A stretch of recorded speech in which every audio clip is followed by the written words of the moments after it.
जय हिंद साथियों, मैं शशिकांत मिश्रा, मानवाधिकार कार्यकर्ता। नए वीडियो में आप सभी का स्वागत है। गैर कानूनी धर्मांतरण और लव जिहाद मानव तस्करी का एक नया स्वरूप है, नया रूप है, नया अंग है। इसको जितना जल्दी हम स्वीकार कर ले उतना सही होगा। बार बार मैं ये कह रहा हूँ, तमाम जागरूकता वीडियो के माध्यम से मैं बोल चुका कि ये मानव तस्करी का नया रूप है, नया स्वरूप है, नया अंग है। इसको सरकारें जितनी जल्दी समझ जाए बेहतर होगा, समाज जितना जल्दी समझ जाए बेहतर होगा, सामाजिक कार्यकर्ता इस क्षेत्र में जो काम कर रहे हैं समझ जाए बेहतर होगा।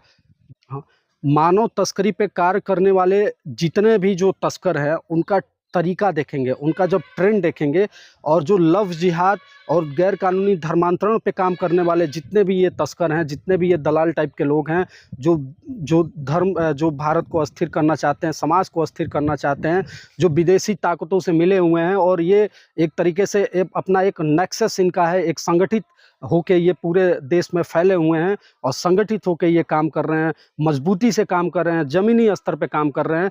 तो इनका तरीका सेम है। जैसे मानव तस्करी का जो संगठित अपराध है, इसका जैसे नेटवर्क काम करता है, वैसे लव जिहाद और गैर कानूनी धर्मांतरण का भी करता है। मानव तस्करी का जिस तरीके से फंडिंग आती है, वैसे गैर कानूनी धर्मांतरण और लव जिहाद की भी फंडिंग आती है। वहाँ से भी विदेशी जो ताकतें हैं वो लगी हुई हैं, जो देश विरोधी ताकतें हैं वो लगी हुई हैं समाज को और उसको अस्थिर करने में, देश को अस्थिर करने में। तो इसको जितना जल्दी समझ जाए उतना बेहतर होगा। छांगुर बाबा उर्फ जलालुद्दीन के केस में जो बलरामपुर वाला है उत्तर प्रदेश ने, एटीएस ने तो खुलासा कर दिया।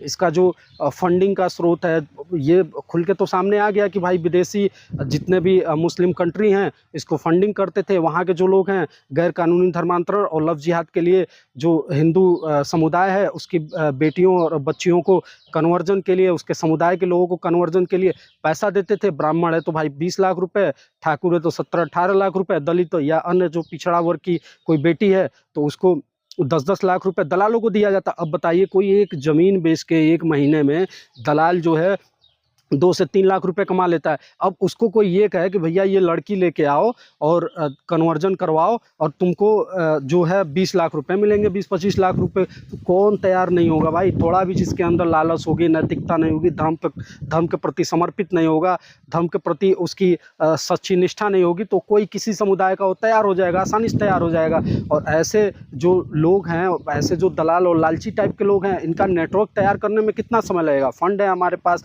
भाई, उनको ग्रूम करके, उनको ट्रेन करके हमको संगठित ही तो करना है, हर जिले में ऑपरेट ही तो करना है, तो आसानी से हो जाएंगे।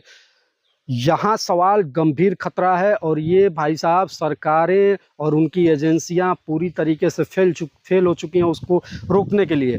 केवल छांगुर बाबा की गिरफ्तारी तक सीमित नहीं है, इतने सालों से तो हजारों शिकायतें पड़ी। क्या हुआ, वहाँ के जो अधिकारीगण हैं सब मिली, अधिकारी और जनप्रतिनिधि या अन्य जो लोग हैं सब मिले हुए थे, एजेंसियां मिली हुई थी।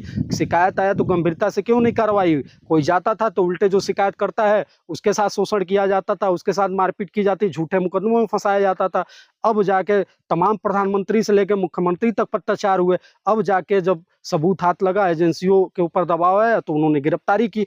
तो जितने जिले में ये सरकारी तंत्र की एजेंसियां काम कर रही हैं, चाहे एलआईयू हो गया या जो आईबी की जो एजेंसियां हो गई, या तमाम जो सेंट्रल और राज्य सरकार की जो एजेंसियां हो गई, तो कर क्या रही हैं वो उन्हें नहीं पता है भाई। उनका डेली बेसिस पे रिपोर्ट जाना होता है सरकार गृह मंत्रालय में, कि जो उनका यही तो काम होता है कि इसमें जिले में कौन ऐसे लोग हैं जो देश विरोधी गतिविधियों में लगे हुए हैं, समाज विरोधी गतिविधियों में लगे हैं, अस्थिर करने में लगे हुए हैं। ऐसे कौन लोग हैं जिनकी संपत्ति लगातार बढ़ती जा रही है और वो भी उनका कोई ज्ञात स्रोत नहीं है। ऐसे लोगों की संपत्ति आ कहाँ से रही है, किस जगह से आ रही है, इस पर नज़र रखते हैं। तो ऐसे लोग, ऐसी एजेंसियां आखिर किन पे नज़र रखने के लिए फिर बैठाई गई हैं, किनका डेटा डेली बेसिस पे जब भेज रहे हैं, जब ऐसे लोगों को उनको पता नहीं है कि इस छांगुर बाबा टाइप के लोग हर जिले में भरे पड़े हैं, हर जिले में है। मैं फिर बोल रहा हूँ, हर जिले में इन सब का नेटवर्क है, हर जिले में ये काम कर रहे हैं।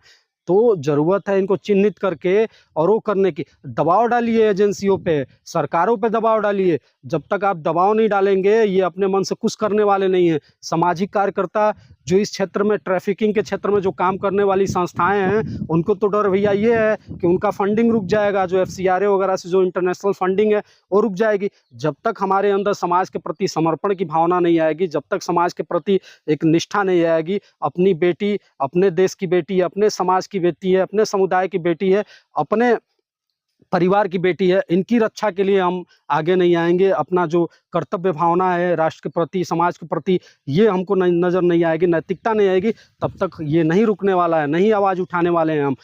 कैंसर का रूप ले चुका है और अगर जो ऐसे ही कुछ सालों में इस पर कठोर ज़मीनी स्तर पे इसकी रोकथाम के लिए सरकार, एजेंसियों द्वारा और जो समाज के जो विभिन्न जो लोग हैं, मजबूत लोग हैं, जो समाज के लिए के आगे निरंतर काम कर रहे हैं, सक्रियता से काम कर रहे हैं, ऐसी संगठनें जो काम करी, सब लोग मिलकर इसकी रोकथाम के लिए ज़मीनी स्तर पर शुरुआत नहीं करेंगे तो स्थिति बद से बदतर हो जाएगी, भयावह हो जाएगी और हम जो कल्पना मैं कर रहा हूँ उससे खतरनाक भयावह स्थिति होगी, जिसको शब्दों में बता पाना बहुत मुश्किल है। और रोने के सिवा, तड़पने के सिवा, पछताने के सिवा आने वाली पीढ़ियां हमें माफ़ नहीं करेंगी। याद रखिए, इतिहास कभी हमको माफ़ नहीं कर। अभी भी वक्त है, गूंगे बहरे न बनिए, अंधे न बनिए, खड़े होइए समाज के लिए, परिवार के लिए, अपने राष्ट्र के लिए। जय हिंद।